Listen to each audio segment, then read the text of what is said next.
Okay, here is question number 7.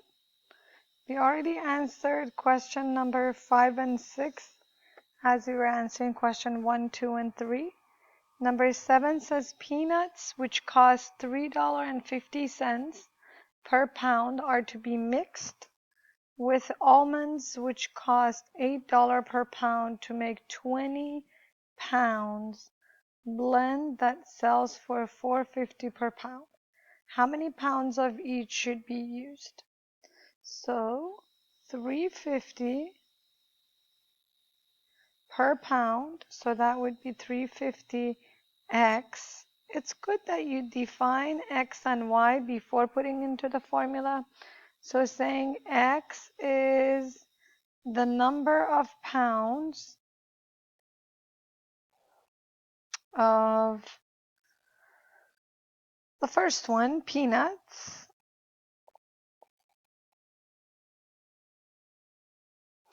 and y is the number of pounds of almonds.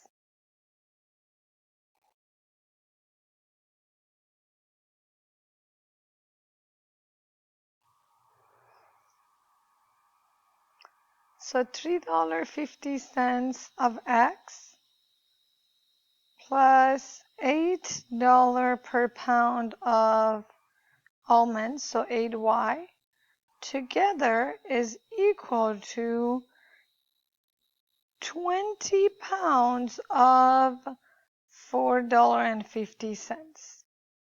So x pounds of 350, y pounds of 8, and 20 pounds of 450 when they mix together. On the other hand, we know that x plus y together is 20 pounds. Means adding the peanuts and the almonds together is 20 pounds. So then you're going to solve this 2 equation, 2 unknown, multiplying by 350. So this is equal to negative 350 x negative 350 y is equal to negative 350 times 20, which is going to be equal to 70 and negative. On the other hand, if you multiply 450 by 20, you would get 90. So now adding these together, this cancels. You would have 450y equal to 20, and then y is equal to 20 divided by 450, which you put it to your calculator and you get the number, which is equal to 4.44. And then we know together they are 20, so that means x is equal to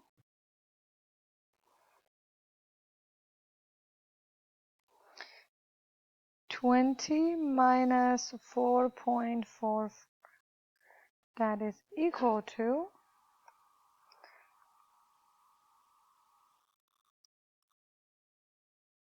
15.56. The unit for both is pounds. So 4.44 pounds of almonds and 15.56 pounds of peanuts.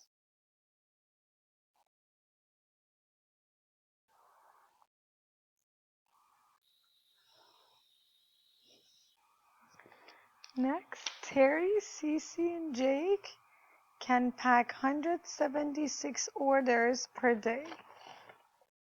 Terry and Cece together can pack 116 orders per day.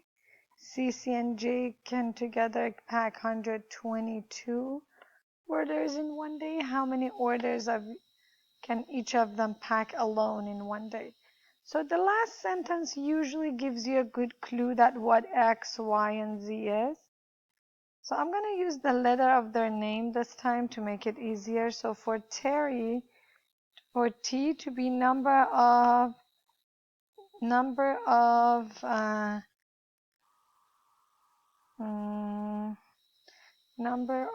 orders that Terry can pack. And then I'm going to put C for number of orders that CC can pack.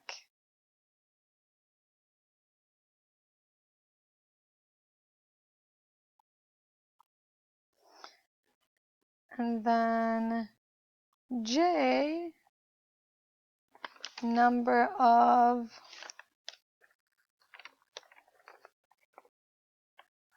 orders that Jake can pack.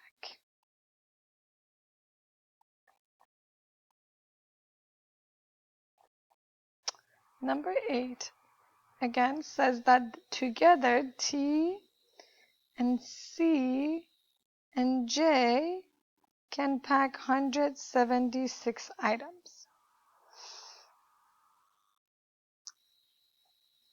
T and C can pack 116 items together. T, not T, CC and Jake, C and J can pack 122 in one day. So then you use the methods we used previously to solve 3 equation, 3 unknown. And we can take them 2 by 2 and solve them. In this case, it's a little bit easier because we already know that T plus C is 116. So I can replace T plus C by 116. Then I would have 100. Not that always we have that option. If not, then we're going to solve it like question number 4. T plus C, I put 116 plus J is equal to 176. Then from here, J is equal to 60 packs per day.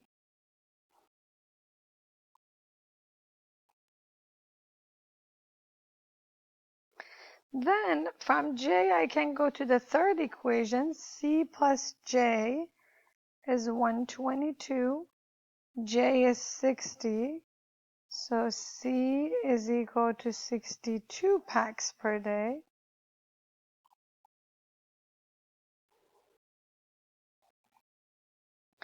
Then T plus C is 62. I'm using the second equation, is equal to 116. So from here, T is equal to 116 minus 62, which is equal to 54 packs by Terry per day.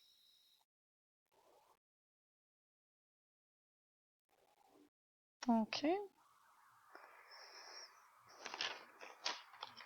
The next question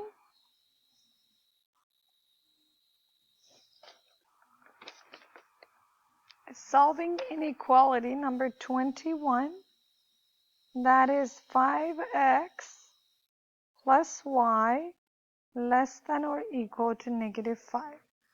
Step 1, you're going to write it as an equality. 5x plus y is equal to negative 5. So that means when x is 0, y is negative 5. When y is 0, x is negative 1. So if there is an equality here, which there is, you're going to use solid lines, x, y, and you graph it with any method you want. So negative 1, 0, this point right here, 0, negative 5, this point right here. And then passing through these 2 points. Step 2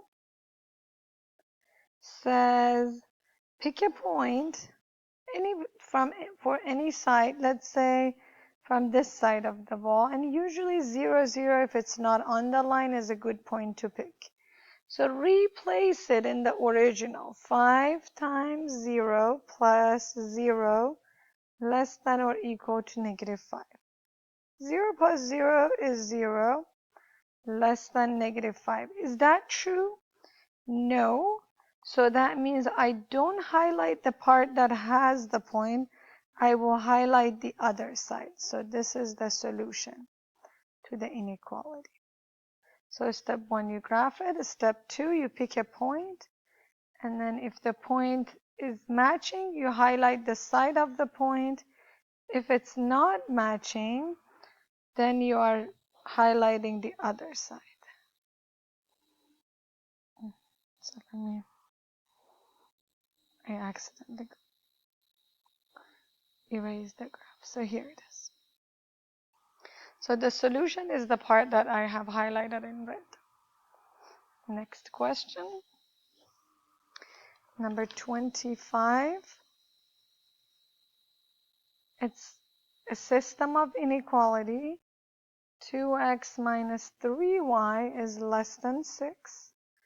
X plus 4y is greater than or equal to 4. So same thing, you're going to graph each, pick a point, and then you're going to look for the overlap. So for the first one, x-intercept, so 2x minus 3y is equal to 6. So x, y. When x is 0, y is -2. When y is 0, x is 3. 1, 2 right here. 1, 2, 3 right here. And then you are connecting these. But since this one is not equality on here, so I'm going to use broken lines here. Then I'm going to test the point. I pick something like 0, 0.